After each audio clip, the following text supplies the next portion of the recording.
आप सभी लोगों का फिजिक्स फैक्टर चैनल में स्वागत है। सब्सक्रिप्शन फ्री है बच्चों, तो सब्सक्राइब करें मेरे यूट्यूब चैनल को और बेल बटन दबाना बिल्कुल मत भूलना, जिससे आपको मिलेंगे फिजिक्स के सारे लेटेस्ट वीडियो सबसे पहले।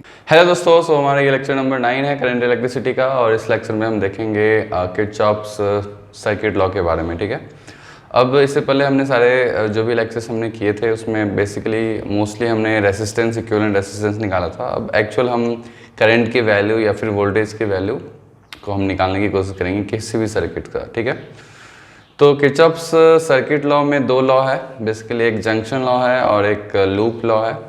तो उस दो लॉ को बारी बारी से पढ़ेंगे। और एक बात और मैं बताना चाहता हूँ कि ये लॉ मतलब थोड़ा सा इसको सॉल्व करने में क्वेश्चन थोड़ा लेंदी होता है। नेक्स्ट लेक्चर में मैं डिस्कस करूँगा सर्किट थ्योरी, उसकी मदद से क्वेश्चन को आप काफ़ी स्पीड से बना सकते हो, तो वो भी इम्पॉर्टेंट है। वो मतलब ज़्यादा इम्पॉर्टेंट है, उससे काफ़ी आसानी से आप क्वेश्चन को सॉल्व कर सकते हो। इस लॉ में थोड़ा सा लंबा मेथड जाता है, मगर कभी कभी आपके पास कोई ऑप्शन नहीं होता है, तो फाइनली आपको ये लॉ यूज़ करना पड़ेगा। और इस लॉ में कुछ बेसिक्स बातें हैं तो उसको भी समझना है, जो कि सर्किट को सॉल्व करने के लिए ज़रूरी होता है। ठीक है, तो चलिए स्टार्ट करते हैं आज का लेक्चर। तो यदि मेरे चैनल पर नहीं हो तो please do subscribe, it keeps me motivating to make more such videos. ठीक है, तो चलिए स्टार्ट करते हैं आज का लेक्चर हमारा किरचॉफ सर्किट लॉ। तो जैसे मैंने बताया कि ये जो लॉ है ये दो टाइप का है और इसका दो पार्ट है। एक को बोलते हैं किरचॉफ्स जंक्शन लॉ, और इसका दूसरा भी नाम है Kirchhoff's current law, KCL, current law. ठीक है, और एक है इसको बोलते हैं किरचॉफ्स वोल्टेज लॉ, और इसका दूसरा नाम है KVL, या फिर लूप लॉ भी बोलते हैं इसको, लूप लॉ भी बोलते हैं। ठीक है, और ये जंक्शन लॉ है KCL। इन शॉर्ट इसको किरचॉफ्स करंट लॉ बोलते हैं। KCL ये शॉर्ट फॉर्म है इसका ज़्यादा फेमस, और इसका KVL शॉर्ट फॉर्म फेमस है। ठीक है, तो KCL और KVL। ठीक है, ओके, ये हमारा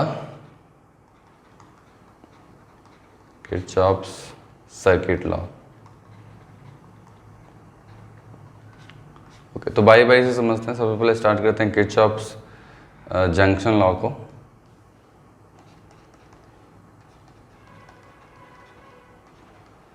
किरचॉफ्स और करंट लॉ ही मैं लिख देता हूँ यहाँ पे, क्योंकि इसका शॉर्ट फॉर्म है किरचॉफ्स करंट लॉ, इसको KCL बोलते हैं। ठीक है, अब चलिए इसको समझते हैं अच्छे से। देखो, करंट लॉ ये है कि यदि कोई सर्किट है, आपको बहुत सारे रेसिस्टर्स नेटवर्क ऐसे मिल जाएंगे, इस तरह के रेसिस्टर नेटवर्क, मतलब आपस में कंबाइंड,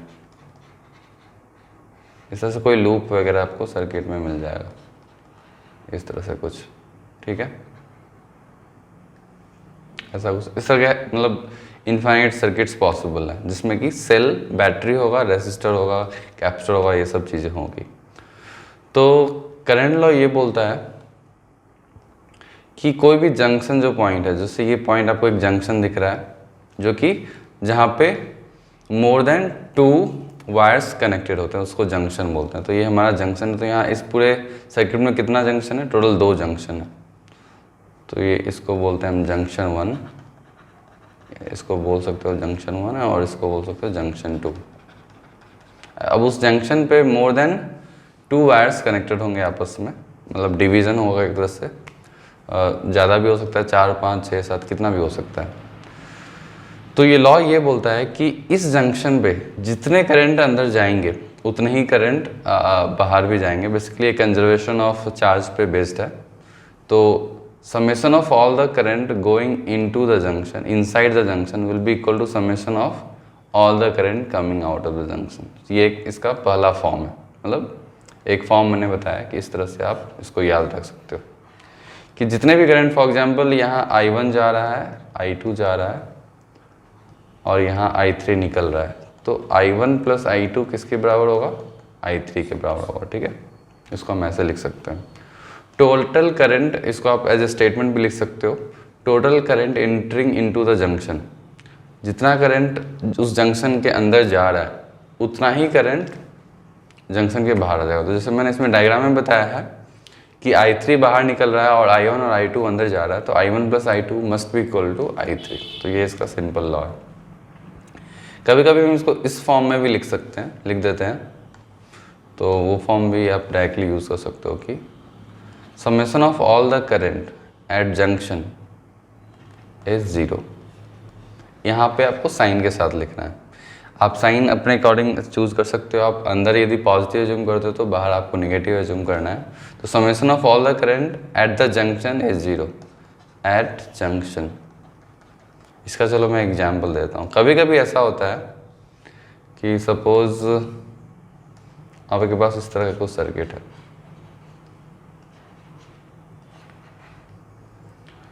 और हमने कोई रैंडम डायरेक्शन करंट का एज्यूम किया। हमने क्या एज्यूम किया है, I1 I2 सब अंदर ही हमने एज्यूम कर लिया, I3 और I4। तो आपको लगेगा कि सारा तो अंदर जा रहा है, बाहर निकल ही नहीं रहा। तो इस केस में ऐसे करेंगे, इसमें करेंगे सारा अंदर की तरफ I1 plus I2 plus I3 plus I4 equals to 0। ये हम इक्वेशन लिख देते हैं, ठीक है। इससे ऑटोमेटिकली जो फोर्थ करेक्ट होता है वो निगेटिव आ जाता है। तो मतलब उसका डायरेक्शन हमने गलत एज्यूम किया है, तो निगेटिव आने का मतलब वो अपोजिट डायरेक्शन हो जाएगा। तो इस तरह के सिचुएशन में यदि आपने एजम्पशन ऐसा लिया है तो डायरेक्टली आप ये इक्वेशन लिख सकते हो, ठीक है। और कभी कभी सिंपल एजम्पशन में मतलब सपोज मैंने ऐसे लिखा, ऐसा कुछ डायग्राम बनाया। यदि डायग्राम में ही क्लियरली दिख रहा है आपको कि I1 अंदर जा रहा है, I2 अंदर जा रहा है, I3 अंदर जा रहा है और I4 बाहर निकल रहा है, I5 बाहर निकल रहा है, तो यहाँ तो क्लियरली है कि कितना अंदर जा रहा है, I1 plus I2 plus I3, और कितना बाहर जा रहा है, I4 plus I5। That's it. तो ये हमारा इक्वेशन आ गया, ठीक है। Best method I mean prefer मैं यही करता हूँ कि आप इस इक्वेशन को लिखने की कोशिश करो कि summation of all the current at the junction is 0। ये थोड़ा ज़्यादा स्टैंडर्ड फॉर्म है, क्योंकि इसमें आपको डायरेक्शन के बारे में कुछ भी सोचना नहीं है। बस आपने जो एजम्पशन लिया है, यदि हम इसको क्या लिखेंगे, इसको यदि उस फॉर्म में लिखेंगे जैसे मैंने बताया था, तो इसको हम क्या लिखेंगे, यदि मैं अंदर जंक्शन के अंदर जो जा रहा है करंट उसको ये मैं पॉजिटिव मानता हूँ और बाहर जो जा रहा है उसको नेगेटिव मानूँ, तो मैं क्या लिखूँगा, I1 plus I2 plus I3 minus I4 minus I5 equals to 0। तो इस तरह से आप इक्वेशन लिख सकते हो। बस यही एक सिंपल लॉ है, ठीक है। तो ये हमारा फर्स्ट लॉ था। I think Kirchhoff's current law clear हो गया हो। यदि मैं एग्जांपल दे दूँ आपको, एक छोटा सा एग्जांपल इस पर,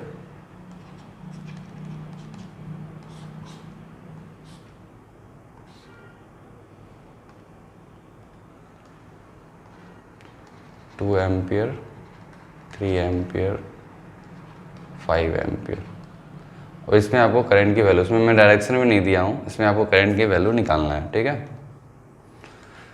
तो इसको कैसे सॉल्व करोगे, अब देख लो कितना अंदर जा रहा है, 2 अंदर जा रहा है, 5 ओरली ऐसे सॉल्व कर सकते हो, 2 5 7 अंदर जा रहा है, तो 7 ही बाहर निकलेगा, तो ये 3 है तो इधर से मस्त 4 एम्पियर होगा।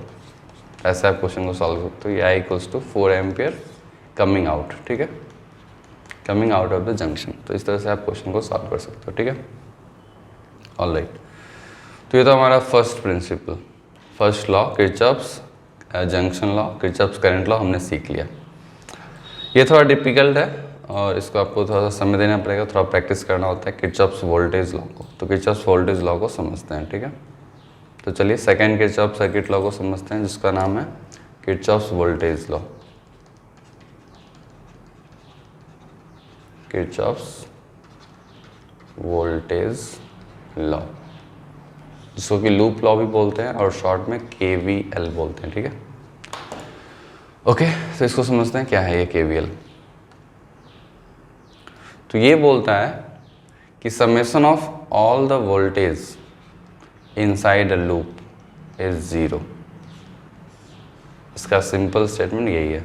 जैसे उस वहाँ पे था कि जंक्शन पे summation of all the current at the junction is 0, इसका भी सिंपल है कि summation of all the potential difference, actually इसको प्रिसाइजली डेल्टा वी मैं बोलूँगा, डेल्टा वी लूप इज 0, ठीक है। अब इसको समझते हैं क्या है। इसमें आपको लूप पहचानना है। सपोज मैं कुछ ऐसा सर्किट बनाया,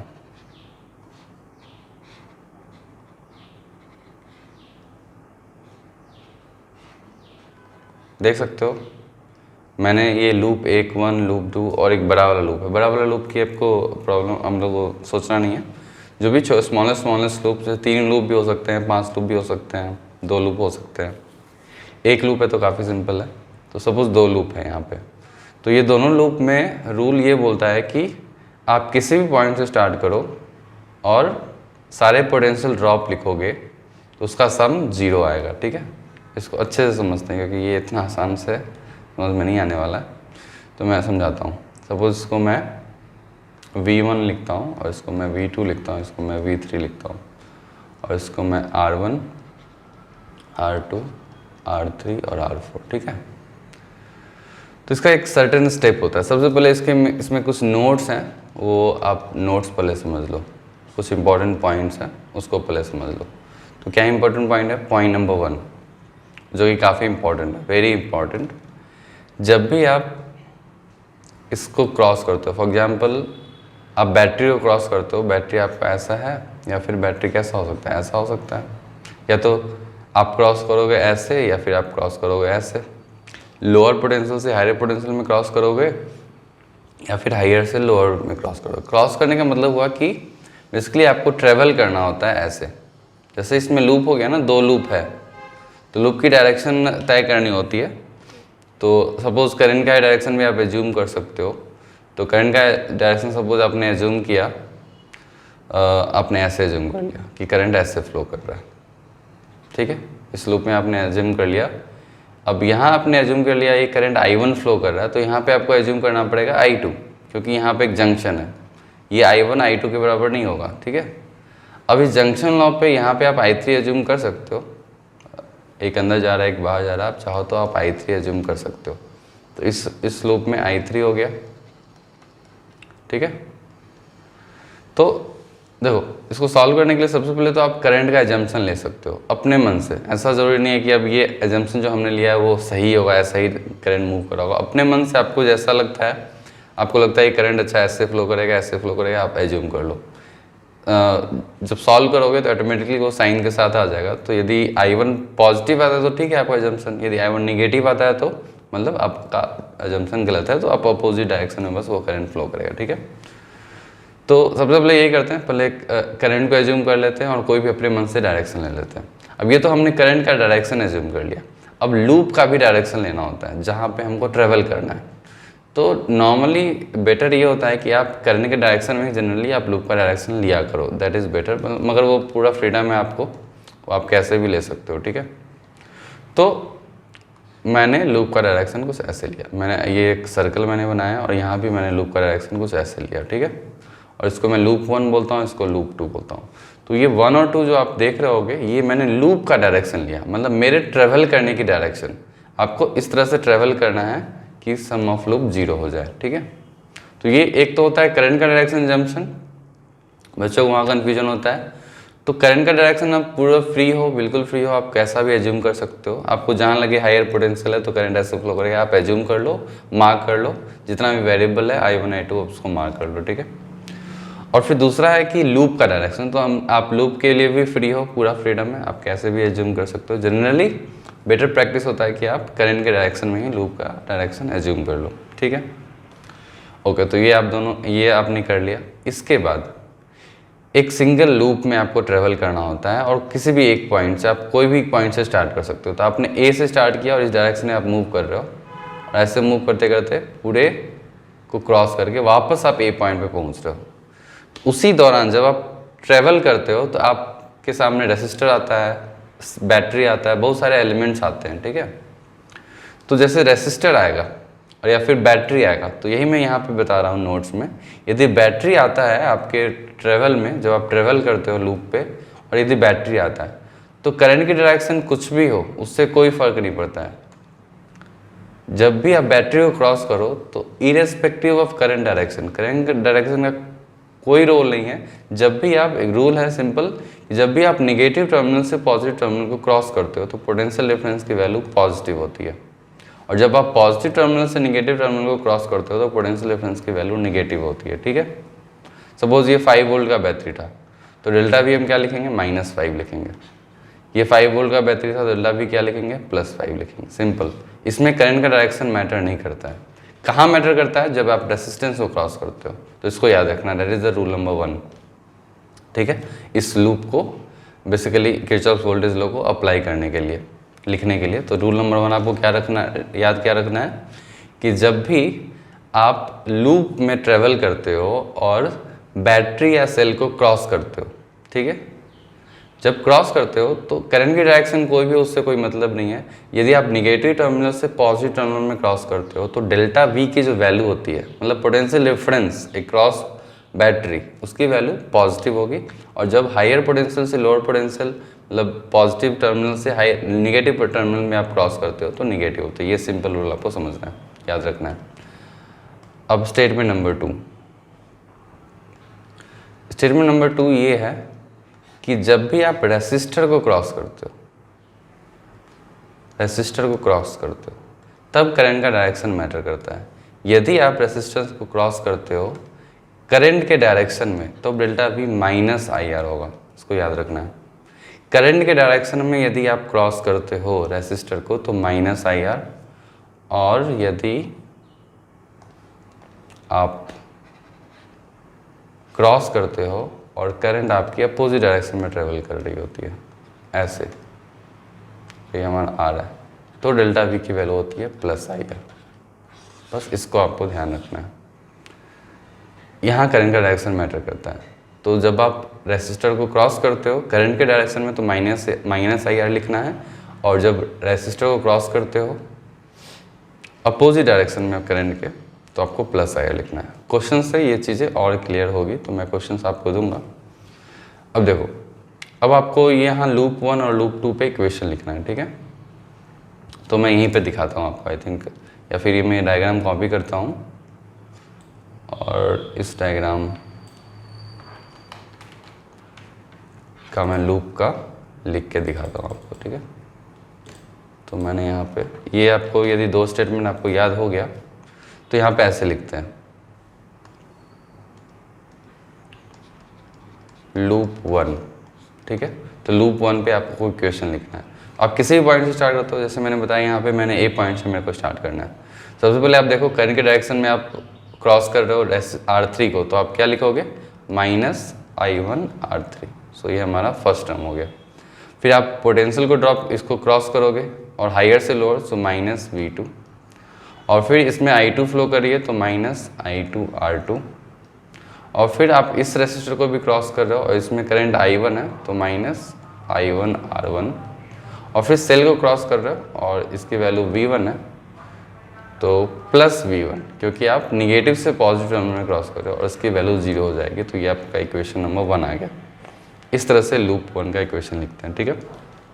अब चलिए लूप 2 का इक्वेशन मैं बताता हूँ, ठीक है।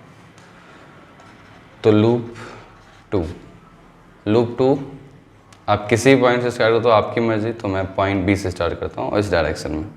तो मैं क्या लिखूँगा, पहले -I3 × R4 लिखूँगा, फिर -V3 लिखूँगा, यहाँ पे V3 है, और फिर देखो अब मैं अपोजिट डायरेक्शन में करंट के क्रॉस कर रहा हूँ तो +I2 × R2 लिखूँगा, और फिर वापस मैं निगेटिव से पॉजिटिव नंबर में क्रॉस कर रहा हूँ तो +V2 लिखूँगा, और दैट इक्वल्स टू 0।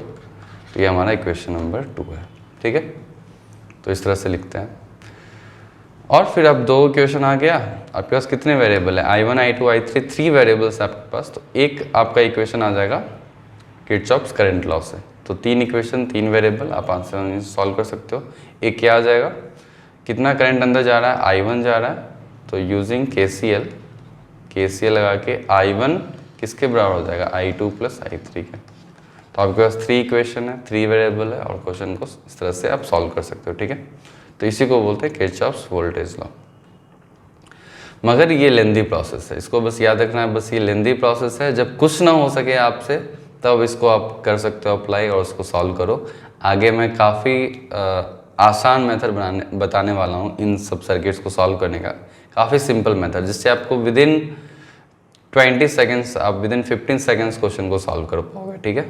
तो हम आगे के लेक्चर में देखेंगे जिसको कि प्रॉपरली बोलते हैं circuit theory, concept of circuit theory, question को कैसे फास्ट सॉल्व किया जाए, ठीक है।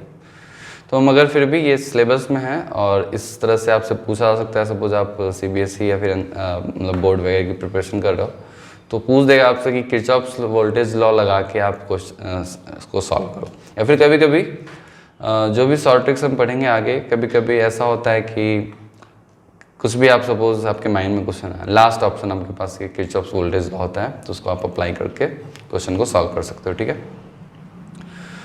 तो यही था यहाँ पे। तो अब चलिए इसके कुछ प्रॉब्लम्स देख लेते हैं quickly. So problems on Kirchhoff's law, और मैं ज़्यादा प्रॉब्लम्स नहीं लूँगा इस पर क्योंकि हम सर्किट थ्योरी की मदद से इन प्रॉब्लम्स को काफ़ी स्पीड से सॉल्व कर सकते हैं, ठीक है।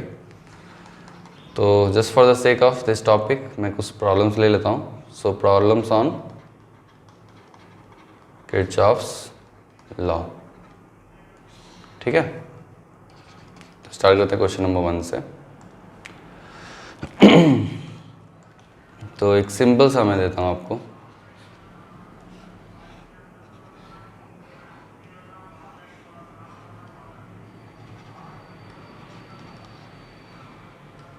ठीक है, तो ये 4 वोल्ट है और ये 6 वोल्ट है, ये 1 ओम है, ये 2 ओम है और ये 3 ओम है।